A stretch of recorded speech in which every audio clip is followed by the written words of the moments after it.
satu dengan yang lain. Bukankah masing-masing kitab suci kita adalah kitab suci yang diberikan oleh Tuhan? Gitu. Tuh ya, jadi tidak sama. Yeshua HaMashiach dengan Nabi Isa itu adalah pribadi yang berbeda, tidak sama. Semuanya berbeda. Dari ibunya, dari lahirnya, di mana lahir, gedenya, matinya, terangkatnya, itu beda semua. Gitu ya. Oh iya siap. Saya mau tanya lagi Kak. Kan Viti Kakak yang video di TikTok itu kan katanya kan mengatakan kalau nabi palsu itu yang dimaksudnya nabi siapa ya? Kalau boleh tahu. Yang banyak, viral itu kemarin banyak. itu. Nabi palsu banyak di Alkitab kami, banyak nabi palsu. Itu kan perlu dijelaskan biar lebih detail, biar lebih jelas. Yang palsu itu yang mana, yang nabi banyak. siapa kan gitu. Maksudnya kan yang nabi siapa? Semua nabi yang menyangkal Yesus Kristus adalah nabi palsu. Oke? Jadi semua nabi yang menyangkal Yesus Kristus adalah nabi palsu.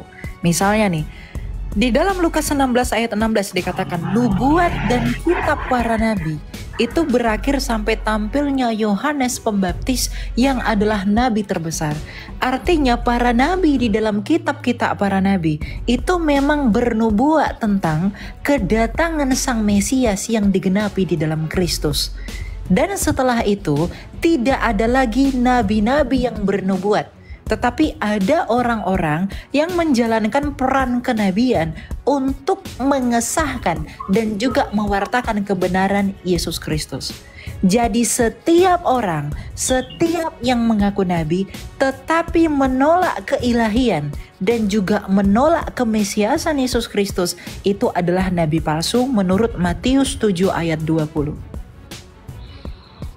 Jadi di Alkitab ya, jadi di Alkitab itu banyak nabi palsu. Kan yang digoreng-goreng orang kan mereka merasa bahwa itu saya tujukan kepada nabi tertentu. Betul toh? Iya. Jadi mereka merasa bahwa mereka sudah anti, mereka sudah fobia, Eliaphobia namanya. Mereka sudah fobia dengan saya dan apa yang saya ucapkan itu semua dipelintir seolah-olah mengarah ke sana. Mengenai revisi-revisi juga mereka giring sedemikian rupa. Mereka malu kan pada akhirnya. Kenapa? Bahkan apologet-apologet mereka yang terkenal itu sepakat dengan saya. Pada akhirnya mereka sepakat. Jadi saya tidak perlu mengotori tangan saya untuk membela diri. Karena pada akhirnya mereka mengerti maksud saya. Gimana mereka yang menghujat-hujat saya? Apakah kamu tidak malu dengan dirimu? Karena orang yang kamu puji-puji itu sepakat dengan saya. Itu satu suara dengan saya. Makanya saya katakan saya nggak perlu menghujat balik. Kalau saya mau cari popularitas, kalau saya mau cari ketenaran, bisa saya sensasiin. Tapi saya nggak mau. Karena bukan itu tujuan saya. Makanya saya be calm. Jadi Kristen itu harus eksklusif. Nggak boleh norak. Gitu Pak. Kan pada akhirnya mereka sadar. Mereka mengerti bahwa tidak ada yang salah.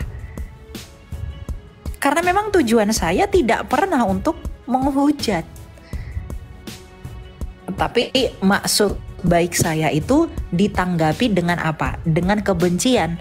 Karena sudah fobia dengan si Elia.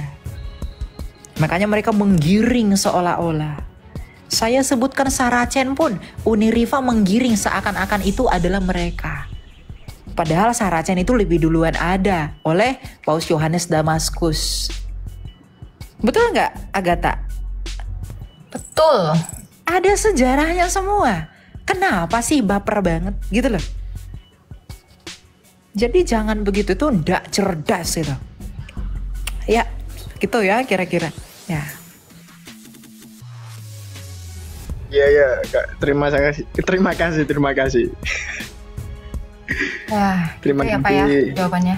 Ya siap.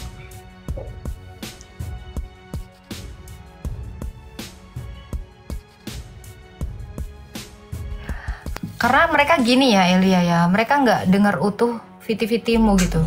apa yang dinarasikan orang Selamat itu siang yang Bunda goreng. Agatha. Banyak yang salah. Siang Bunda Agatha. Ya, siang. Siang Bunda Agatha. Ya, siang. Silakan, Pak Fandi, ada yang mau disampaikan? Siap.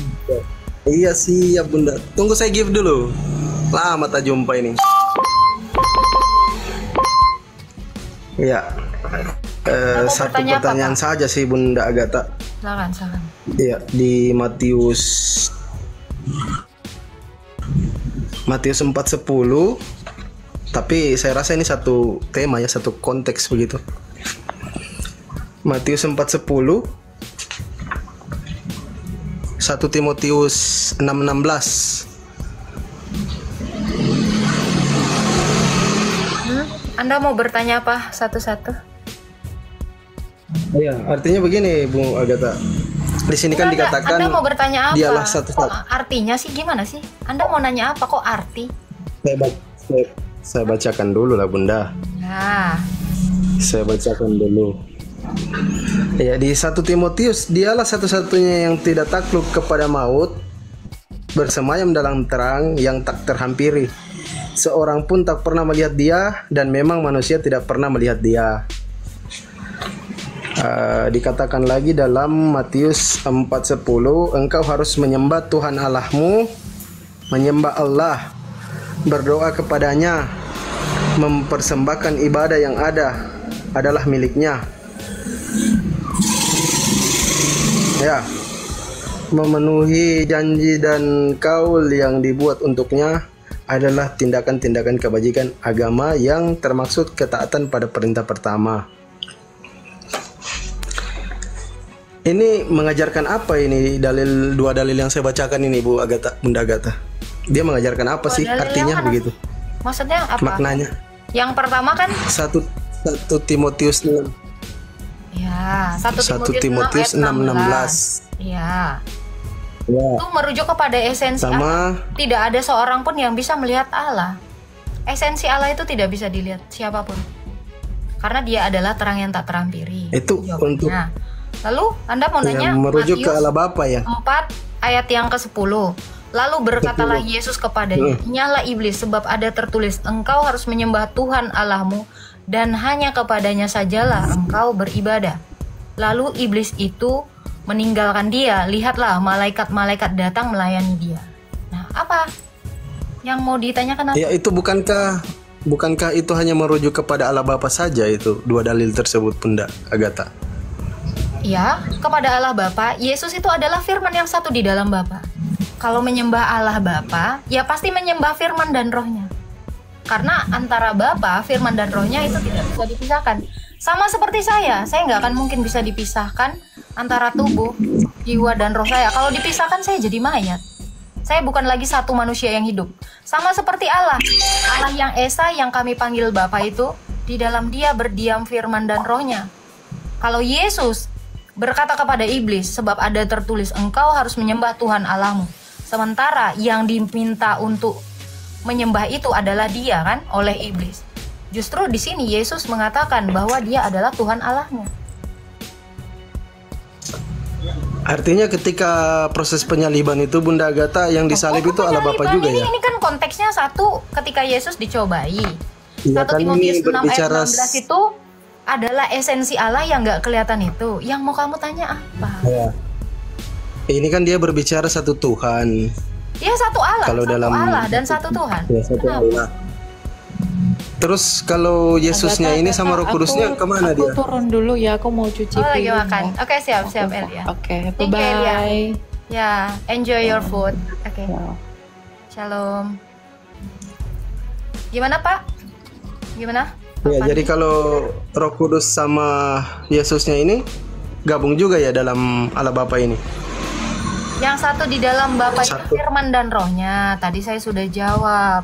Kalau Iya, Anda iya. bertanya Terus? tentang Yesus, itu bicara tentang kristologi. Kalau Anda bicara tentang Allah, itu adalah Allah Tritunggal. Allah Tritunggal itu kami sebut Bapa. Di dalam dia berdiam firman dan rohnya. Berarti Kalau satu Allah ya itu, mereka. sebentar. Kalau Allah itu adalah terang yang tak terhampiri, maka firman-Nya juga terang, rohnya juga terang. Apakah itu manusia? Bukan. Esensi dari Allah itu bukan manusia. Ada tidak Bunda tertulis dalam teks Bible itu, misalkan dikatakan firman dan Roh Kudus itu esensi Allah Bapa itu? Loh, ada tidak? Ini perkataan Yesus sendiri ya. Aku datang dan keluar dari Bapa. Karena dia adalah Hanya itu Sang ya? Firman. Itu satu. Lalu di dalam Yohanes juga dikatakan, ini masih di dalam Yohanes. Yesus juga berkata, Roh Kudus yang datang dan keluar dari Bapa itu akan kuutus. Baik firman dan rohnya itu datang dan keluar dari Bapa. 1 Korintus 2 ayat 11. Siapa gerangan yang tahu apa yang ada di dalam diri Allah selain roh Allah itu sendiri? Itu ayat semua itu. Ini Bunda, artinya Roh Kudus dan Yesus ini Tuhan juga begitu, Allah juga, Allah Bapa Kamu juga. ada Alkitab di situ, Bro? Coba baca Galatia 4 Enggak ada. 4. Coba. Enggak ada Bunda. Dibacakan saja supaya saya catat. Oke, di dalam Galatia 4 ayat yang keempat dikatakan seperti ini. Setelah genap waktunya, maka Allah mengutus anaknya. Kalau bapaknya adalah Allah, anaknya apa, Bro? Anaknya ini anak apa dulu Bunda? Anak kandung, Allah, anak adopsi? anak Allah. Kan dikatakan Anak Allah itu artinya apa? genap waktunya, didengar dulu ya. Setelah genap waktunya, maka Allah mengutus anaknya. Anaknya Allah menurut kamu kucing atau manusia atau Allah? Tidak, maksud saya begini, itu kan berbicara anak, kita tahu dalam Oke. arti Yohanes 1 universal. ayat 18. Nih ya, biar kamu ngerti. Makanya harus lulus dulu Yohanes 1. Kalau nggak lulus Yohanes 1 kamu nggak tahu. Dikatakan seperti ini di dalam Yohanes 1 ayat 18. Tidak seorang pun yang pernah melihat Allah, namun anak tunggal Allah yang ada di dalam pangkuannya Bapa, dialah yang menyatakannya. Ini bicara tentang firman itu. Anak Ya. Allah ini maksudnya apa Bunda Agatha? Anak kandung? Sabar. Anak... Saya baca dari Yohanes 1 ayat 1 ya. Ya, silakan. Pada mulanya sudah ada firman. Firman itu bersama-sama dengan Allah dan firman itu adalah Allah. Ia pada mulanya bersama-sama dengan Allah. Segala sesuatu dijadikan melalui Dia. Dia ini siapa? Firman itu. Dan tanpa firman ini, tanpa Dia, tidak ada satupun yang telah jadi dari segala yang telah dijadikan. Lalu dikatakan seperti ini, ayat 14-nya. Sebentar ya, bentar. Jangan ayat 14 dulu ya. Terang yang sesungguhnya yang menerangi setiap orang sedang datang ke dalam dunia. Ia telah ada di dalam dunia dan dunia dijadikan melalui Dia, tetapi dunia tidak mengenal Dia. Ia datang kepada milik kepunyaannya, tetapi orang-orang miliknya itu tidak menerimanya. Namun semua orang yang menerimanya diberinya hak supaya menjadi anak-anak Allah, yaitu mereka yang percaya dalam namanya. Mereka yang dilahirkan bukan dari darah atau dari hasrat manusia, bukan pula oleh hasrat seorang laki-laki, melainkan dari Allah. Firman itu telah menjadi manusia dan tinggal di dalam kita. Dan kita telah melihat kemuliaannya, yaitu kemuliaan sebagai anak tunggal Bapa, penuh anugerah dan kebenaran. Ini Bang, firman itu anak tunggal Bapa. Sudah? Maksudnya anak tunggal itu bagaimana itu Bunda? Firman itu gelarnya maksudnya anak. bagaimana dia? Firman itu anak gelarnya kandung. anak.